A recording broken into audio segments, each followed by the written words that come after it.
2,984.37 tons of moong dal, both put together, Sabat and Dula, are sold, which means people are benefiting from the wholesale distribution, which is under the brand Bharat.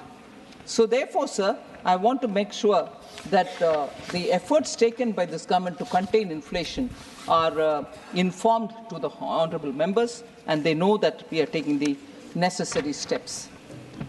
Quickly on Poshan Abhiyan, sir, and Saksham Anganwadi, the question which Sujit Kumarji from BJD had raised. Poshan and Saksham Anganwadi allocations have only increased and not come down. 20,554 crores in 23-24 to 21,200 crores in 24-25. On per capita income also, RJD Sanjay Yadavji has questioned. Sir, per capita income at constant prices grew at an average rate of 4% during 2012-13 to 2013-14. In all subsequent to those 2 years, except in 2019-20 and 2021, which were the pandemic years, the growth in per capita income at constant prices was higher than 2012-13 and 13-14. I can just read it out at constant prices, sir. 12-13 is 3.3, 13-14 is 4.6, and so on, except when in 2021 it was minus 8.9, it has recovered to be 5.7 now. So per capita income issue is also something I want to address.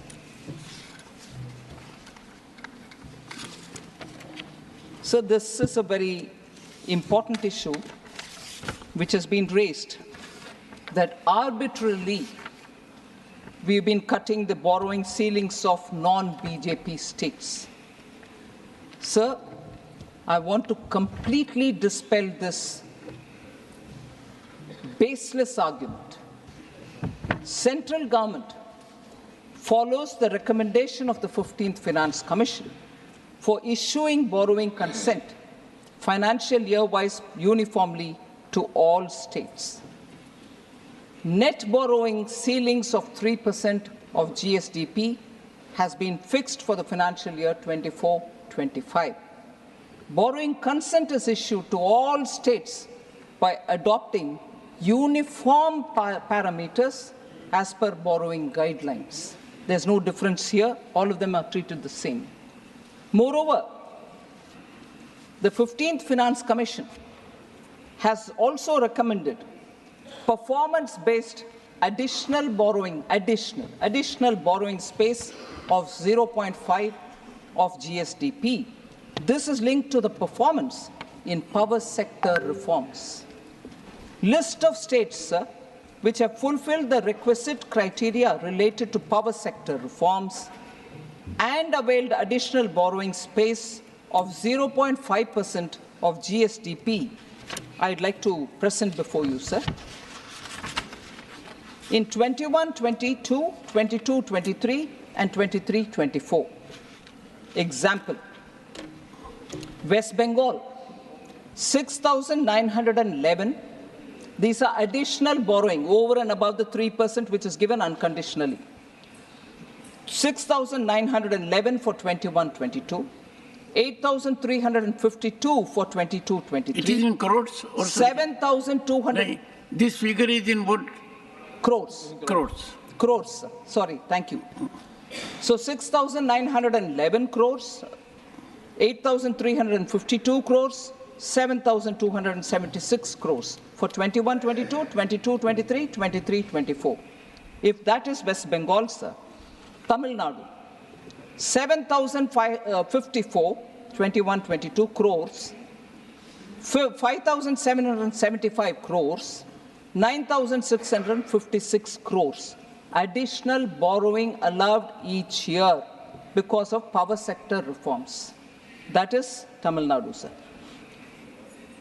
Kerala, 4,060 crores, 21-22. 4,263 crores, 22-23. 4,866 crores, 23-24.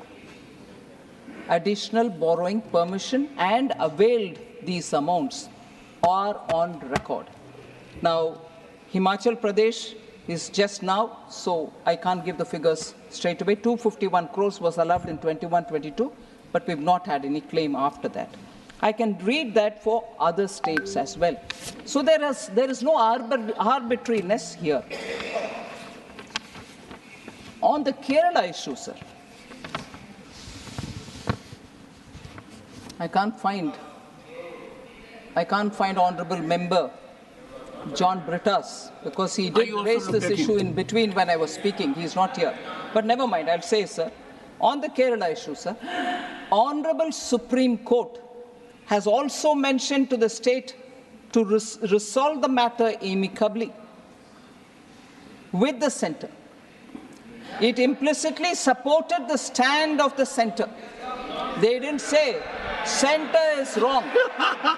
Thank you. Don't take your seat. Take your seat. Take your seat. No, you are here, but not to interrupt, to listen. But sit down, sit down. Sit down. No, your name was referred because you were absent.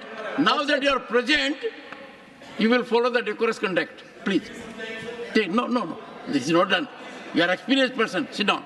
So on the Kerala issue, sir. And Honourable Minister, a word of suggestion. Yes, sir. Next time, be careful.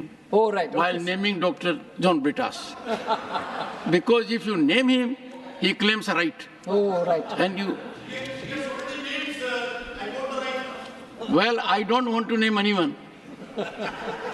So on the Kerala issue, sir, Honourable Supreme Court has actually mentioned that the state should go amicably settle the matter as regards borrowing. The Supreme Court did not imply that there's wrongdoing or a malafide. If I can infer it, sir, implicitly supported the stand of the centre. I'll quote just one small paragraph, sir. The plaintiff state, Kerala, has failed to establish the three prongs of proving prima facie case: balance of convenience and irreparable injury. State of Kerala is not entitled to interim injunction as prayed. So the subject of Article 293, whether the centre should do it, should take an oversight mechanism, all this may be enough. Please maintain decorum. No. Please take your seat. Please, only an interruption for, please, Honourable Finance, please continue. Please continue. Dr. John Brittas, don't make it a habit. Please. Sir. Please. Okay. I want to just pick on the word he uttered, sir. Sir, Honourable Member John Brittas, I wanted to refer to him because he was not here. You were gracious enough to say, oh, he's come, you talk about it. Then there was this little banter about whether he gets a right to... I have not mentioned anything about him till now, but he would, in the interest of his state, want to speak something. But to imply that I'm picking and choosing to my convenience is because he has not heard what I said earlier, or not even was here to hear what borrowing, additional borrowing over and above the 3% which is given unconditionally has been given to Kerala over the 3 years. He was not even He was not even here to hear it. And then to say, no, she's picking and choosing. No, I've given a comprehensive picture of what the additional borrowing is, which is a conditional borrowing. But earlier, the 3% was completely given, was all said, sir. Unfortunately, John Brittas, Honourable Member, was not here. Now to say she's picking and choosing, no. I've given the whole story and I'm picking and choosing one line, which is important for establishing centre's credibility. One second. Honourable Finance Minister. Based on the Constitution. Honourable Finance, what I find is Dr. John Brittas makes impact when he is absent, makes impact when he is present. Now, take your seat. Honourable Finance Minister. Sir. No. This is never done, sir. You know it more than I do. Please, sir. No. Sir, based on the constitutional provisions. Please, go ahead. Please. Sir, based on the constitutional provisions, sir, The Sir, I government can't of restart the India, debate. I say, oh, okay. Normally, when I ask a speaker to look at me, then I thought it is best to have eye contact also. Please, go ahead.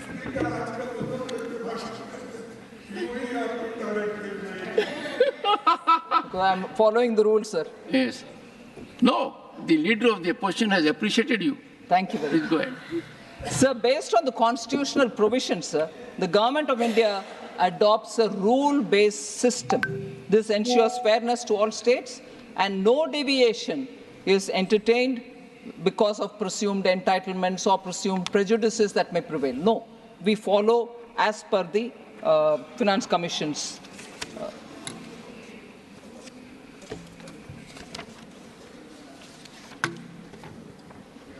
So they're related somewhat to this was this question on tax devolution to states is less than what is recommended by Finance Commission, a point that Sri N.R. Elango from DMK had raised. I'm not sure he's here. And you also have Honorable Member, Senior Member Tiruchi Shiva. I want to take a minute on this one, sir.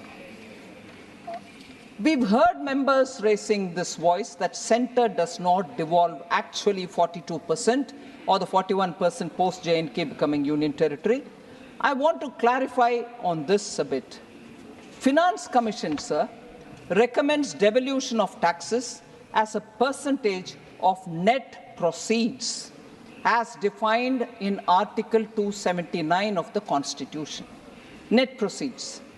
Net proceeds is calculated after deducting cesses, surcharges, and cost of collection from the gross tax receipts. So the first matter is gross tax receipt. From there, you remove cesses, surcharges, and the cost of collection, and then you arrive at net proceeds. And it is from the net proceeds is the devolution of 41% or 42%. Sir, it is wrong to calculate devolution based on gross tax receipts and then claim that the centre is devolving less than what is suggested by the Finance Commission to the states, because the mandated amount, which is 41%, is based on net proceeds and not the gross tax receipts.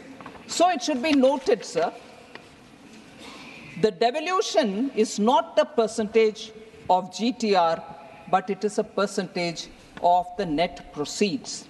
Centre has always given the prescribed percentage from the net proceeds without fail to the states. And who arrives at the net proceeds? Does the centre decide the amount? No. The net proceeds are certified by the CAG. It is that amount which the CAG gives you as net proceeds is this much. So on this, you will devolve 41% to the states. So I cannot choose saying net proceed is only this much and not another. That is done by the CAG. Every year it does. It's not as if it is done 1 year. Net proceeds is decided by the CAG every year. And also, I want to highlight this point because I want to elaborate on that for 1 minute. This is decided by CAG every year. And if there are any dues pending to the states, it is also immediately released. Now, with this said, I want to highlight and draw your attention, Chairman, sir, Deputy Chairman, sir. I want to inform the members that our government has devolved 82,000 crores as a part of the tax devolution after the CAG, after obtaining the CAG certificate in March 22. So what is special about it? I'm claiming that every year I'm giving it in time. So why am I mentioning only this 82,000? Sir, from 1996-97 to 2014, when Prime Minister Modi comes in, between 96 to 2014, there was a due, accumulated due of 82,000 crore on tax devolution, which was not devolved. And no government in between had taken a call on it. We cleared it after the CAG gave the certificate in March 22-23. 82,000 crores pending from 96. No, you're not giving me 42 as per. You go on a wrong calculation on not net proceeds but on GTR. And also not recognize the fact, भैया 96 से जो pending है उसका भी हम clear कर रहे हैं 22 में. States को कैसे मोदी जी अलग तरीके से डील करते हैं सर? नहीं करते हैं. वो भी चीफ मिनिस्टर रहे, उनको मालूम है स्टेट्स का दिक्कत. हर पैसा हमने समय पर दे रहे हैं और 82,000 करोड़ जो पेंडिंग था फ्रॉम 96 उसको भी हमने ही क्लियर कर दिया.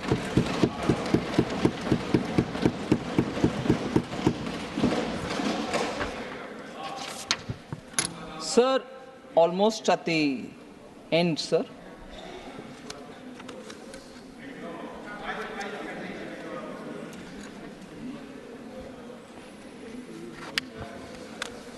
Sir, former finance minister, probably in the concluding stage of his speech, I was also here hearing him, had said, I've got 5 questions for which I want the finance minister to answer. And the 5 questions pertain to minimum wages, legal guarantee, education loan waiver, abolition of Agniveer, scrapping of NEET. I just want to give a very quick response to each one of these points. Sir, minimum wages of 400 a day. Sir, I'm referring to the Honorable former Finance Minister, sir, who had raised 5 questions and wanted us to answer.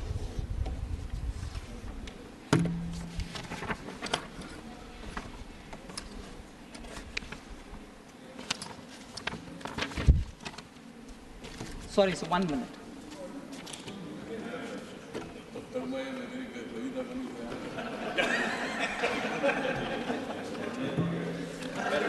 I think, but the best that has happened is the Honorable Finance Minister has not taken the...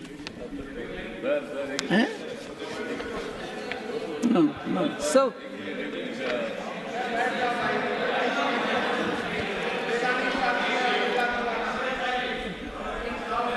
No.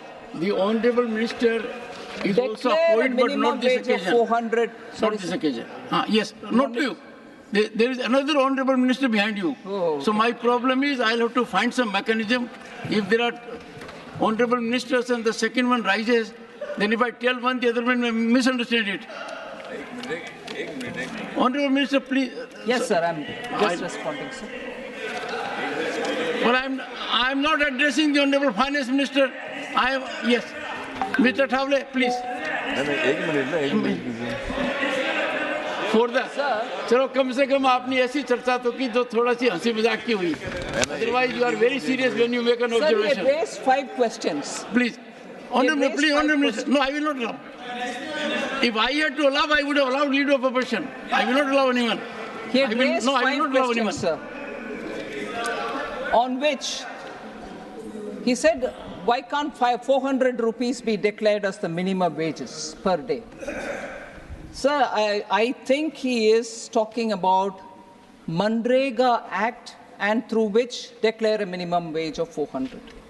I just want to highlight on that presumption that Manrega Act of 2005, sir, Section 6(1) of the Act says, notwithstanding anything contained in the Minimum Wages Act 1948, the central government may, by notification, specify the wage rate for the purposes of the Act.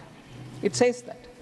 And says, provided, that's a proviso, provided that different rates of wages may be specified for different areas.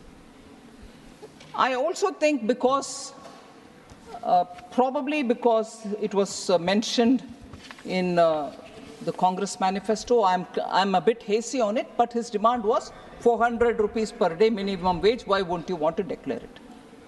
So I want to highlight, sir, the Rural Development Ministry, which deals with Manrega, since UPA time, has been declaring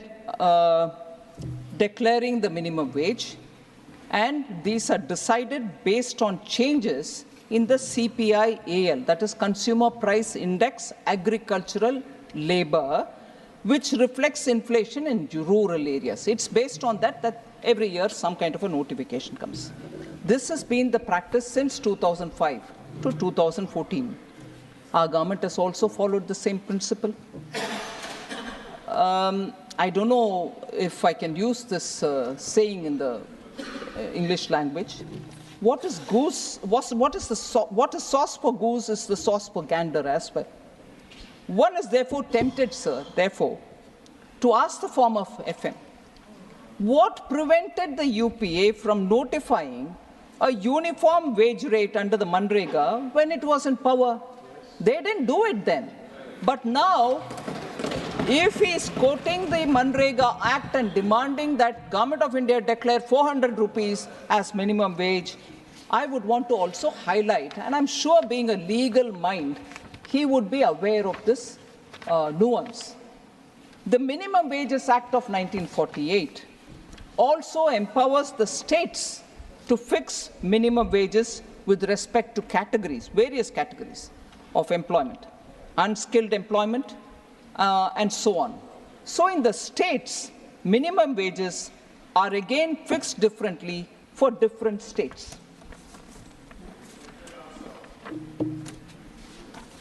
So permit me for a minute, sir.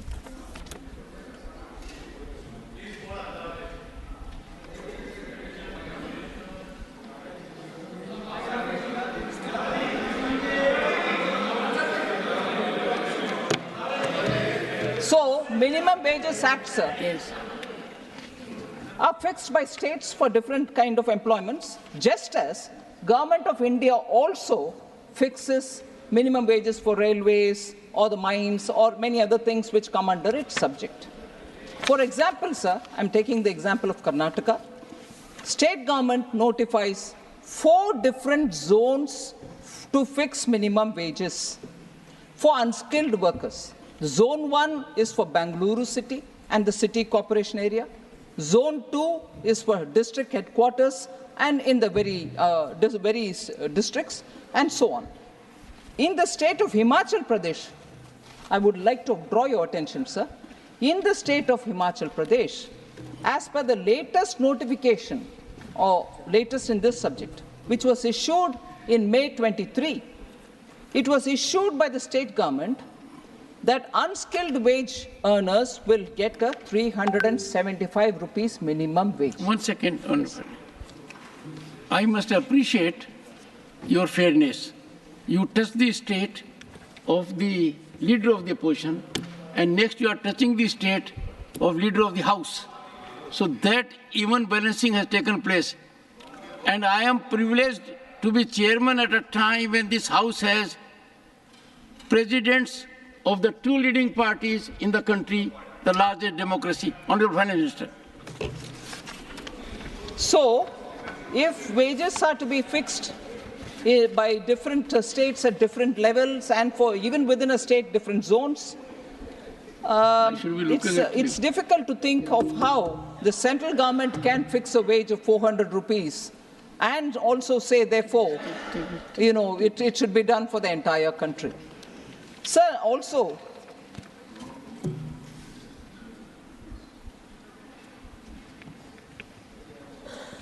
it must have been a slip of the tongue. I don't want to pick on it, but I'm very tempted, sir.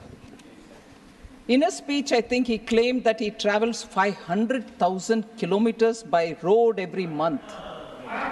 Must have been 500,000. We can overlook it. This does happen sometimes. If it was wrongly heard, I want No, I'll tell you. All the right. leader of the House made a mention of 7 crore and he quickly corrected that it was 7 lakhs. So from that we can ignore. All right. So education loans. He had a question to ask on education loans. So we have already announced measures for education loans in this budget for helping our youth who have not been eligible for any benefit under government schemes or policies. we have announced a financial support of 10 lakh for higher education within the country. E-vouchers for this purpose will be given directly to 1 lakh students every year for an annual interest subvention of 3% to the loan amounts. Sir, he also asked a question about Agniveer scheme.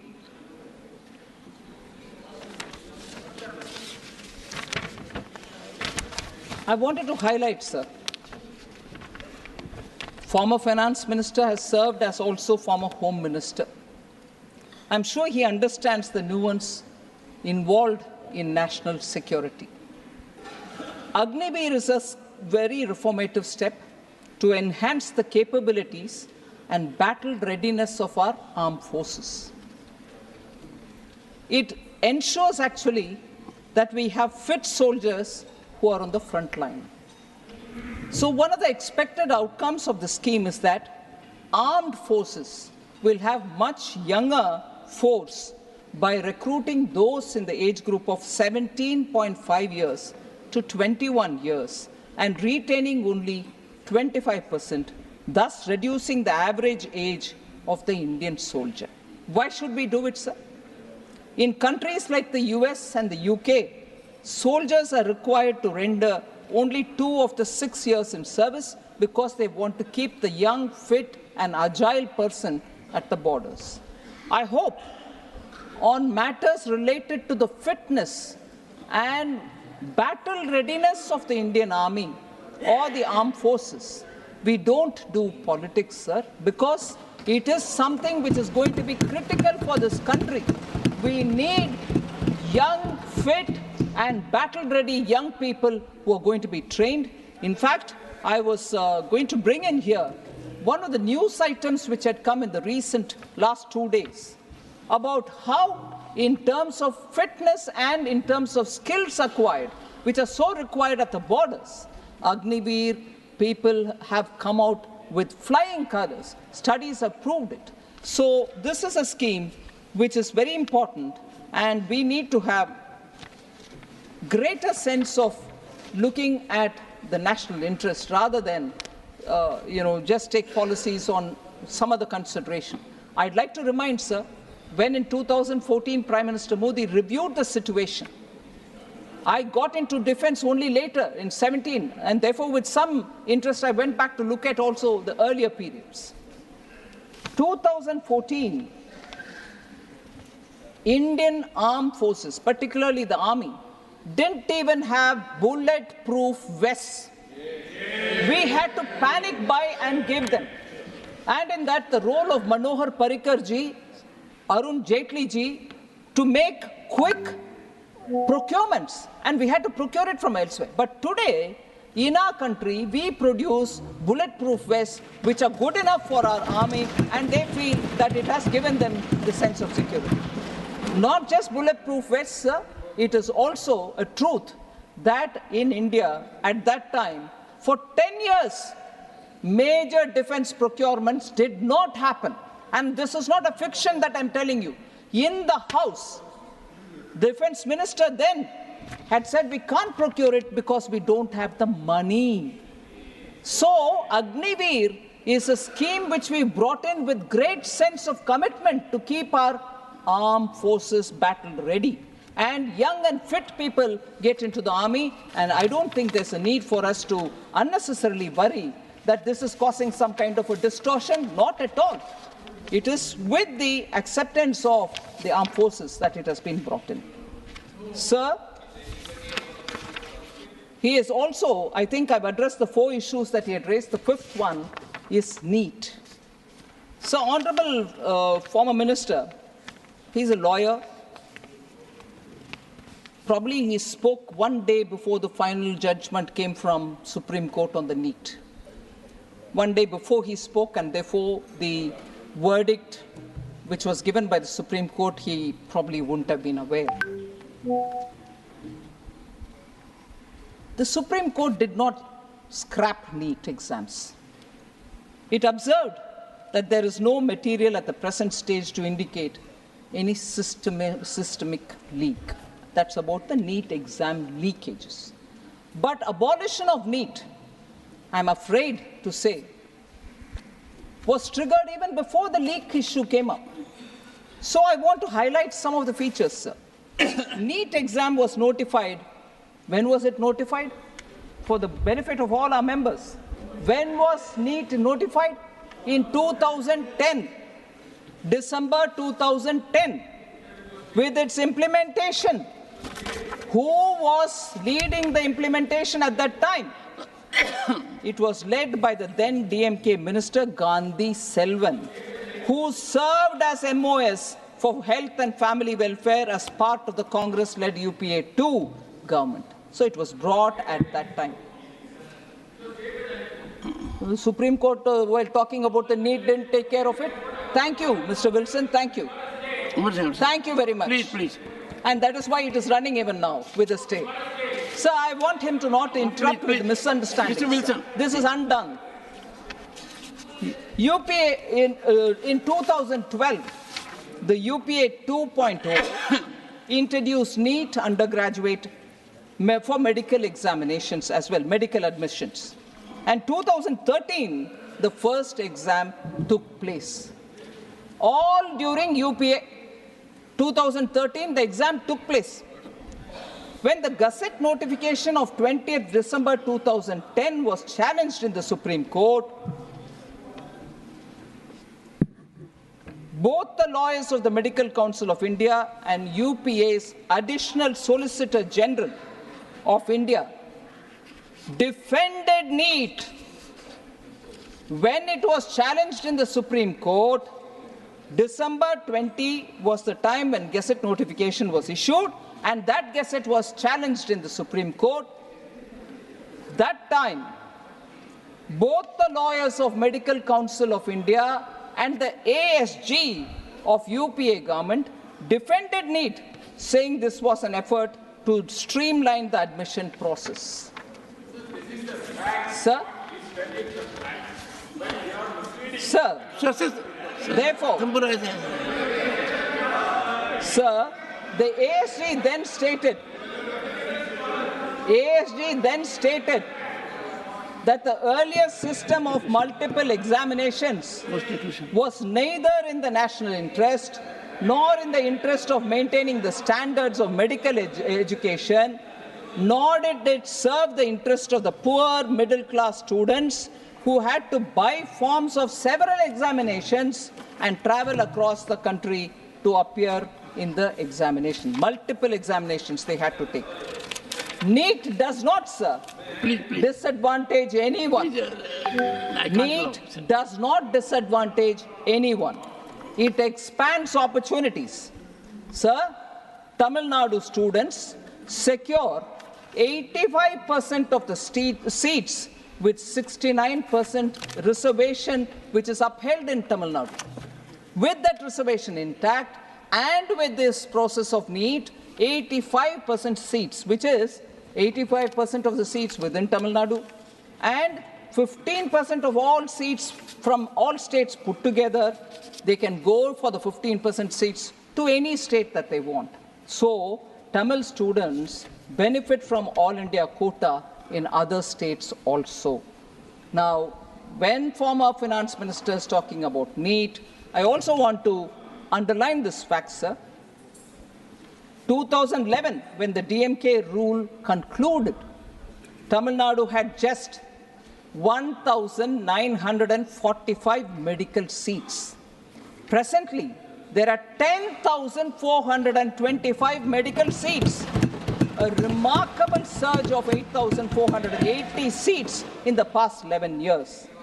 Sir, therefore, NEET has ensured cost-effective medical education for families. Certainly, it has hurt some vested interests, particularly those in the medical education field, because no longer selling of medical seats is possible. And therefore, it has hurt a lot of people. That is why a particular lobby was actively against NEET, even before this NEET leak issue has come up. Sir, in the year 22-23, 12,997 Tamil Nadu government school students wrote the NEET exam, and of them, 3,982 students passed it. It is noteworthy that the pass percentage has increased from 27% in the last year to 31%. So I want to say, sir, only before NEET came in, only a few students from few schools in selected regions of Tamil Nadu could get medical seats. Now it is across the board. There are, of course, I don't know if you will permit me, government schools. I want to take the name of few government schools students from Tamil Nadu belonging to very humble backgrounds and rural areas who have passed the NEET examination over the last few years. I'll take the names, sir.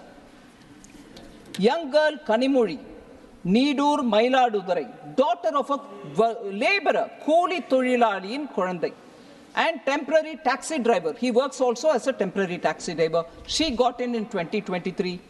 Annapurani from a place called Singam Punari, Sivaganga district, the district from where our former finance minister hails. That girl has also managed to come in. She's the daughter of a construction worker, 2023 again. Arivu Nidhi, Vrali Malai is the place from where she is qualified, which is in Pudukkottai district. Son of a laborer, and he is also a Kooli Tholilali in 2023. Divya Bharati in a place called Talavadi in Erode districts. Daughter of a laborer, again a Kooli Tholilali in 2023. Kavi Arasan from Karambakudi in Pudukkottai district, son of a farm laborer. Jeevit Kumar Periyakulam Theni, son of a goat rearer, shepherd, in 2020. Kavi Priya from Chayyar, sir, daughter of a farmer, 2022. Santanam from Dharmapuri, son of a farm laborer, 2022. Ramya from Karamadai in Coimbatore. She's a scheduled tribe, a particular tribe which is very disadvantaged in Tamil Nadu called Irular. She is a Irular candidate, daughter of a laborer. Yes, budget, because the former finance minister asked about it. I am duty-bound to answer. Sir, I may get the name wrong, the last candidate who I want to say, Karamadai, Coimbatore, Pirisika. I may be wrong with the name. She's the daughter of a tailor. Now, are these not success stories of NEET? Are these not students from rural areas? Are these not students who belong to the lower strata? Construction workers, coolie workers, farmers, taxi drivers, their children are coming through, sir, NEET. Sir, please, nothing will go on record, Mr. Vasan. You are a very senior man. No, nothing. Sir, I come to the last point, sir. I conclude. I come to the last point. Please.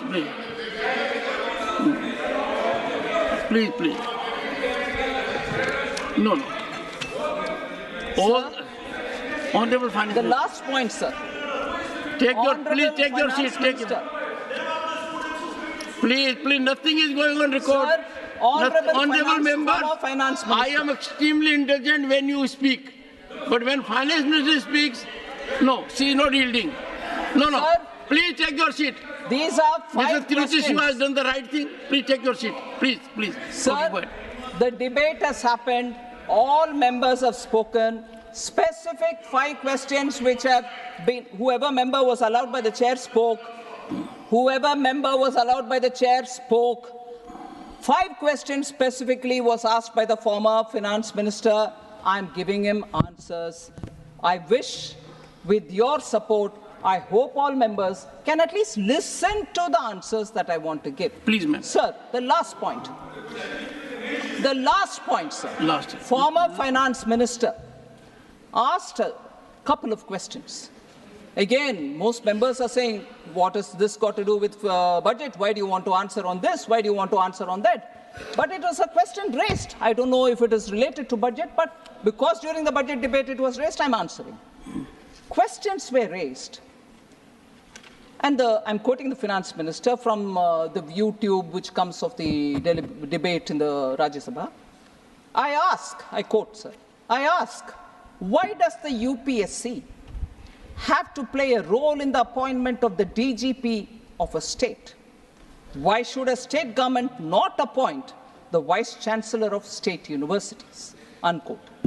Sir, I'm just wanting to say, of course, people can say, why are you answering? It's not budget. But why was he asking? Because it's not budget, so I'm answering here. Sir, I am indeed appalled that a very respected senior advocate, I'm not an advocate with due respect. All senior advocates are respectable. Yes, yes. So, he has raised a question saying... And you may not be aware, Honorable Finance Minister, I am a senior advocate under suspension. No, Mr. Prabhu Patel, I am a senior advocate and Bhupendra Yadav knows under suspension because if you hold an office like this, your sanad is suspended during that period. So I suffered, leader of the opposition, two things in 2019 when President issues warrant.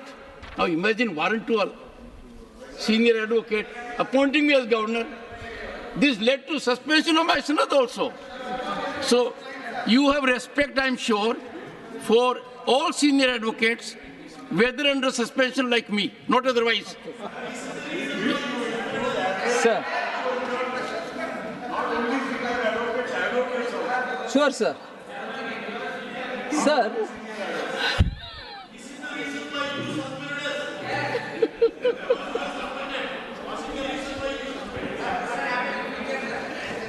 Sir, I'm actually appalled because... No, but the Honorable Finance Minister, former Finance Minister, had raised two very valid questions. Yes, sir. One, why should UPSC... in the appointment of DGP, UPSC should come into picture? And